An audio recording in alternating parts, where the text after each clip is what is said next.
Hi, I'm Robert, and I forgot one of the most important things that should be in every single horse trailer. During most years, I spend the summer trail riding and horse camping, from front country glamping to pack trips deep into wilderness areas. The rest of the year, I lead trail riding and horse camping clinics across the U.S. and even internationally, where I share my knowledge to help you escape the arena and enjoy the great outdoors. Welcome to the Taj Mahal. This is the trailer that I built from scratch, and I love it. But I forgot something very, very important, and I didn't notice it until just recently. I was going through doing some odds and ends, tacked up some new trim work, checked the fire extinguisher, and then I started wondering about a smoke detector. I did not put one in. I should have put one in as soon as I built the thing, but I forgot to, as well as a carbon monoxide detector.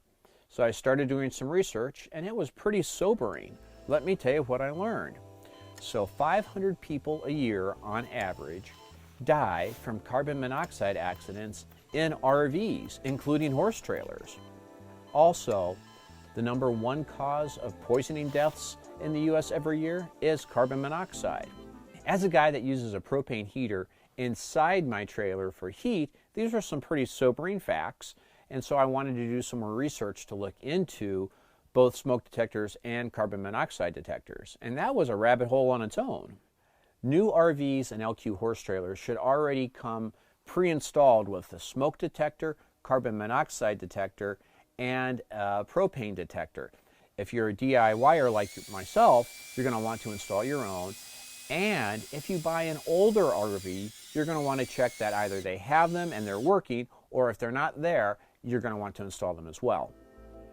So here's something else that I learned about smoke detectors. They're not all the same. Some smoke detectors use an ionizing sensor, which is great for detecting smoke from, say, a cooking fire.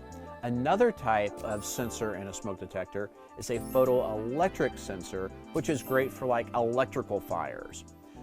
So you want to get a smoke detector that uses both an ionizing sensor and a photoelectric sensor, so you're covered both ways.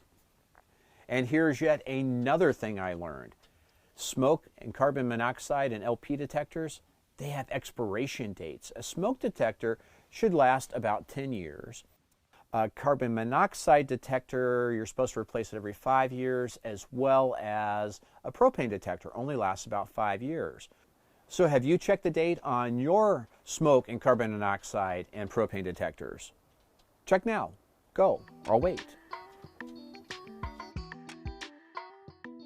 While you were checking the expiration date on your detectors, did you check the batteries?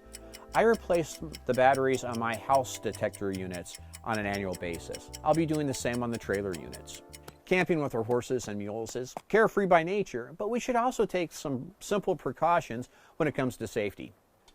As always, for more information on trail riding and camping with horses, please give us a visit at trailmeister.com.